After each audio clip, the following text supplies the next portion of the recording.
I don't have any magical opening statement other than excited for our players, excited for our university, and excited for the great city of Houston. It was definitely a home field advantage out there. Boy, there was a lot more red than there was crimson. I think that's their color. And they were loud and raucous, and it definitely felt like a home game. And to the fans, the alumni, and the city of Houston, we definitely thank you. So, questions? Hey, Tom, how much had you guys worked on the kick return off of a missed field goal? It certainly looked like you were well prepared to execute that to perfection. Not much. It's not something that consumes a lot of your time. You're not, that's something that might come up once every couple seasons. But we felt it was the right time to do it. I think we practiced it a couple times during training camp, and I think we rep it once every Thursday. But credit to our kids, credit to the defensive staff for suggesting that we do that, and obviously the kids out there that made the play. Brandon obviously didn't run on his own. He had some really good hustle plays in front of him. Tom, after the first series and Oklahoma went down the field on you, exactly what did Todd go back and do and make the adjustments for the rest of the game and the way they were able to start locking Oklahoma down? I don't know that we made a ton of adjustments in terms of scheme. I think it was that's a really good offense, and they were obviously ready. We wish we would have started the game off better, but we weren't calling anything different. We weren't, playing any different coverages or fronts. I think our kids just kind of settled in, and we told our defense that they're going to make plays. We're not going to shut them out, and I think they were prepared for that. There was no hanging of the head. There was no pointing of the finger. We just, we knew that Oklahoma was one of the best offenses in the country, and that if we, keep chipping away at them, we're going to make our plays too. Tom, Kirk Bowles from the Austin American. Hi, Kirk. How are you doing? Good. Did you feel like your team made any kind of statement nationally, and do you think any Power 5 conferences may have noticed? No. We're 1-0. We expected to win internally. I don't know. What is that FPI thing, by the way? That thing doesn't favor the Cougars very well. No, Kirk, we were prepared to win. We expected to win, and we trained to win. And so it wasn't about making a statement. It was just about going 1-0 in the first week of the season and starting the 2016 season off on the right foot. Coach, can you talk about, in the first half, you guys converted every time you touched the ball. Of course, I'm sure you'd rather have 7 instead of 3, but just offensively, the effectiveness you had in the first half. Yeah, I was disappointed, obviously. That our MO, I think we've led the country. We led the country last year. I think, everywhere I've been, we've led the country in touchdowns in the red zone. And I hate kicking field goals, but we got a good field goal kicker. And we found ourselves in third and, long a lot of times in the red zone. And, which wasn't very conducive to going for it on fourth down. I like to go for it. We like to go for it on fourth down in the red zone, but it didn't play out that way. But was proud of our offense for going down there. And anytime you get points, that's a positive, especially against the number 3 team in the country, and kind of kept us in it, kept us hanging around, and we were moving the ball and gave us confidence. We just knew we had to punch a few of those in if given some other opportunities. Joseph. Hey, Tom. The secondary for camp and since last season has been under the microscope with a lot of the new guys. Your thoughts on how you felt they stood up to the challenge, and is that a new souvenir? Or? This is well, I'll explain that in a minute. The secondary played good. I thought obviously we gave up some. He finished with, where is it? 323 yards passing, so it wasn't an awesome day in the throw game. But the thing I was excited to see our secondary do was, they hit, And they were very physical when the ball was caught and in the run game, and I was proud of that.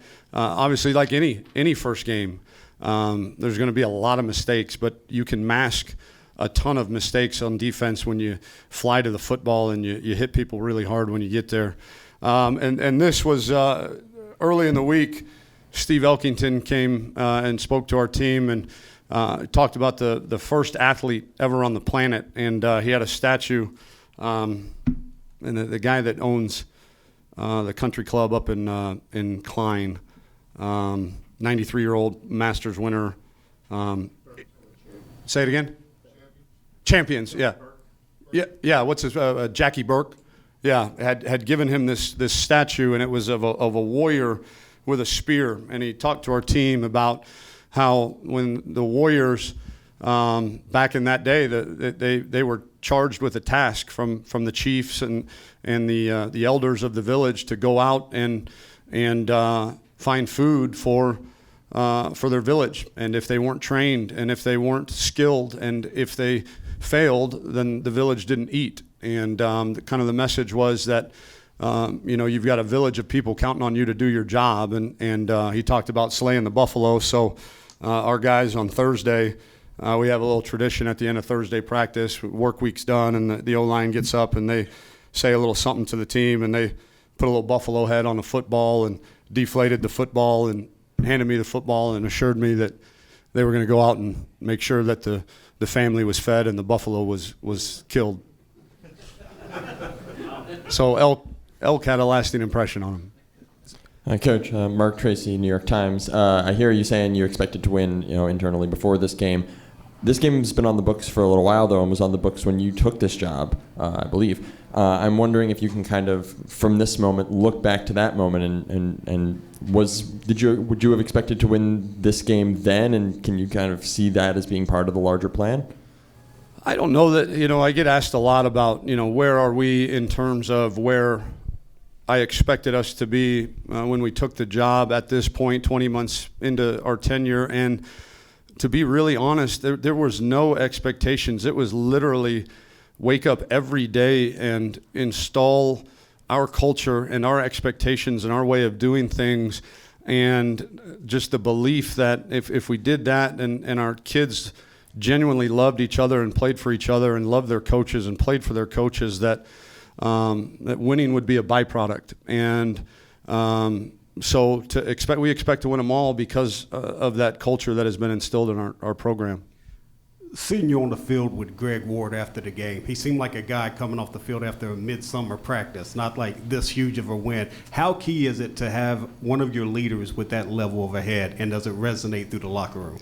It absolutely does. I love this team. Not really emotional. Last year's team was a very emotional team, had some really emotional senior leaders. This team is very workmanlike, and and that's okay. That's not to say that one's better than the other, but this team understands that this is just one game. And we went 1-0 today, and tomorrow we'll wake up and we'll be 0-0, trying to go 1-0 against Lamar. And that is a real belief. It's not just something that they say. It is something that our leaders believe, and it resonates through the locker room. At the start of camp, you quoted as saying, "Nothing in life and any task you can do at elite level without practice concerning contact in practice." Yeah. They started slow. Well, you all started slow as far as the tackling. After the second series, it obviously picked up. What was said, or what did you all do different from that point on? I don't know that we did anything different. We've got a saying, when faced with adversity, trust your training. There's a Navy SEAL quote that says, that when faced with adversity, you don't rise to the occasion, you fall to the level of your training. And we feel like our training is second to none, and we remind our guys, just do what you're trained to do and do it really hard for the guy next to you. Again, we were even in the huddle there in the fourth quarter, and there was a lot of tired guys. That's a big physical athletic football team that we played, and Garrett Davis in fact said, "Hey guys, this is nothing. This is like period 18. in practice right now. We got another 30 minutes of live tackle practice to go. We're trained for this, and it was put a smile on my face to hear him say that, because that's how we practice. That you're going to be at your most physical towards the end of the game. Tom, Chuck Culpepper from the Washington Post. Hi, Chuck. I wonder if you got a chance to notice the senior caliber of the play that Brandon made. It looked hard, high catch, heels this far from the back line, Right. and just the whole thing. If you Yeah, he's a captain for a reason. He got a tremendous number of votes. He's, again, all of our captains are marry your daughter kind of guys. They're as trustworthy of a group as I've been around. And I know that our team would rather have nobody else back there but him on that play because of the trust factor and his ability to make great decisions. And then obviously God has blessed him with a tremendous amount of ability too, and to make that play. But you're right, that was a very captain-like play that he made. Coach Max Edison with the Houston Defender right here. Can you just talk about the continued development of Greg? I remember you mentioning on Media Day that, we still haven't seen the best in him. The efficiency with which he operated the offense, especially on third down. You didn't punt until the second half. Just talk about his ability to make big plays at critical situations. Yeah, he's growing up before our eyes. And, I think last year he would be the first to tell you that he was just an athlete, happened to be taking snaps behind center. And I think he made a point from the first day of offseason in January to make sure that when he entered this season, he was a quarterback that just happened to be able to run pretty good. And I think he showed that he is much further along in that development than at any point in his career. And he'd be the first to tell you, because he's a humble kid, he's still got a long ways to go, and he does. But it was encouraging to see the strides that he made from a game operation and, like you said, an efficiency standpoint. He felt like a quarterback out there. Hey, Tom. Ralph Russo, AP. Hi, Ralph. Hey. The missed field goal return, they called, I believe, 2 timeouts in that, or at least 1 timeout in that situation. Did that give you time to put that in? Or we decided that timeout. We were actually, I'm embarrassed to say, we were caught in the middle of having punt safe versus our field goal block team in there, and because we weren't sure who was jogging out. Was it the punt team jogging out? Obviously, they were confused as well because they didn't have the right people. So, had they jogged them out right away, we might have been able to make that decision. But it was a little helter-skelter on their sideline, so we weren't sure as well. And so them having to call timeout certainly settled us down, allowed us to know exactly who they were going to put in the game, and then decide what to do from there. Tom, Barry Trammell with the Oklahoman. They had some success early offensively, but it still didn't seem easy. A one-handed catch set up the one, had a great play, the throwback. It looked like you guys were ready from the start defensively and ended up just playing an excellent game. Is that close to accurate? I think that's accurate. Obviously, when you play a team that is loaded with the athletes that Oklahoma has, they're going to make some plays. You're going to have the running back screaming down the middle of the field, making a one-handed catch down the middle of the field. I mean, kudos to him. I mean, that's a great play, great athletic play, and and that happens. And but I think, Barry, it goes back to our defensive staff really harping on our team, or on our defense especially, that the guys are going to make plays. It's going to happen. It's how we respond to those plays and those drives and those series that's going to determine whether we win or lose the game, not the one or two great play. I mean, did you see the catch Mark Andrews made in the end zone there for their last touchdown? Holy smokes. I mean, so, they're going to make plays, but, I was proud of how the defense responded. Hi, Tom. Anthony with the Daily News in Galveston. How significant was this freshman class to getting a win against an opponent like OU? Well, obviously we started Ed. We played De'Eric quite a bit. Colin Wilder played a bunch. shoot, we even had to jog Braylon Jones in for a play or two when a shoe came off, and I think we had to, Howard's helmet came off. We had to jog in Javian. So it was very significant, and this is a class that we're expecting really big things from, and the early results are good. Tom, Jake Trotter from ESPN.com. Hi, Jake. At what point did you feel like Brandon had a chance to score on that play, and then when you see him running down the sideline, what's going through your mind? Honestly, I didn't even see the end of it because I was looking for flags. I was thinking that this is too good to be true. Surely there's a flag somewhere. So once he kind of crossed, I think the minus 40, and you're running out of white shirts that you're seeing down the field. It was like, he's going to take this to the house. And then I started looking back towards the other side of the ball to make sure there weren't any flags. Tom, after the game, over here, Mark from Fox, right here. After the game, Dr. Couture said this was our showcase, and we did it. What does that mean to you coming from her? I'm happy that she feels that way, and it certainly was a big game.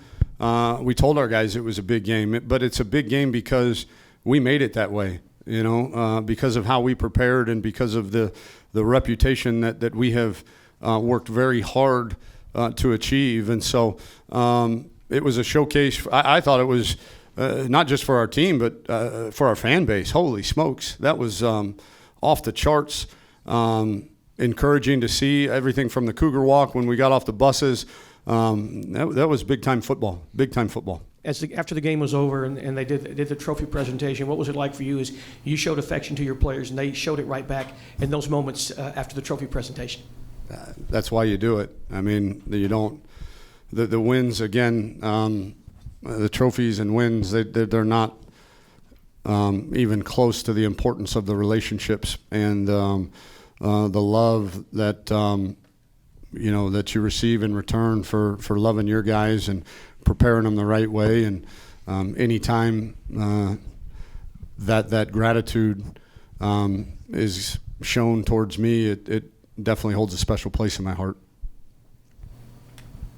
In the back, Coach Jerome Solomon from the Chronicle. You have talked to your team a lot in the last few weeks about being a team that carries a chip on your shoulder, and you mentioned earlier about the sort of lack of respect coming in, but you're not surprised you to win this game. Is it at some point you've had a sustained level of success here, and you've had some even before you got here, that this kind of win shouldn't be shocking to the world? Yeah, I don't. What's the question? I mean, I'm saying, do you feel at some point that at this kind of a win shouldn't be shocking to the world, that you can beat that this town shouldn't be shocked? Is that what you're saying? This kind of win, that the this world kind of shouldn't win. Be shocked. Yeah, it's yes and no. I mean, this is still a team full of a bunch of 2- and 3-star recruits that don't have the luxuries that an Oklahoma or a Florida State has.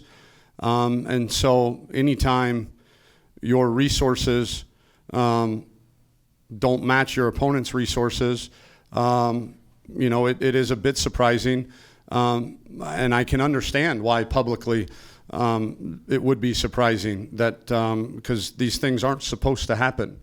And but we know internally how we train and how we prepare and the love that's in that locker room for each and every member of our program. So they're not surprising to us, but I get it. I get why it still would be surprising to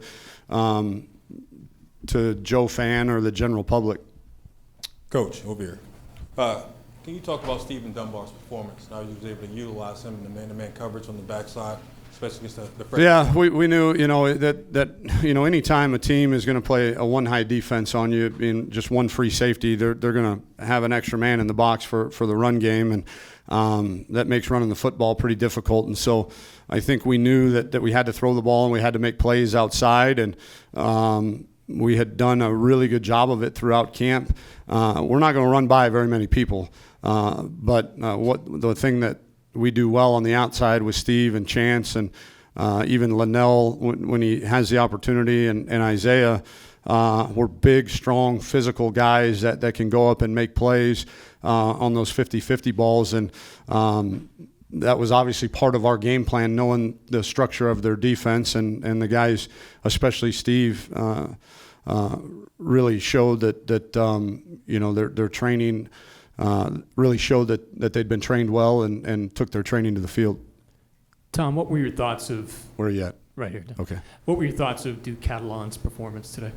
Good. Again, running inside was tough, but he got the ball out in space a few times on some flare screens. And like I'd been telling everybody, I think, he is a guy that can get you the tough yards inside when necessary and make yards as he's getting tackled. He doesn't get stood up. That he runs with a tremendous power, but he's elusive out in space as well. And so we're going to continue to use him in that fashion.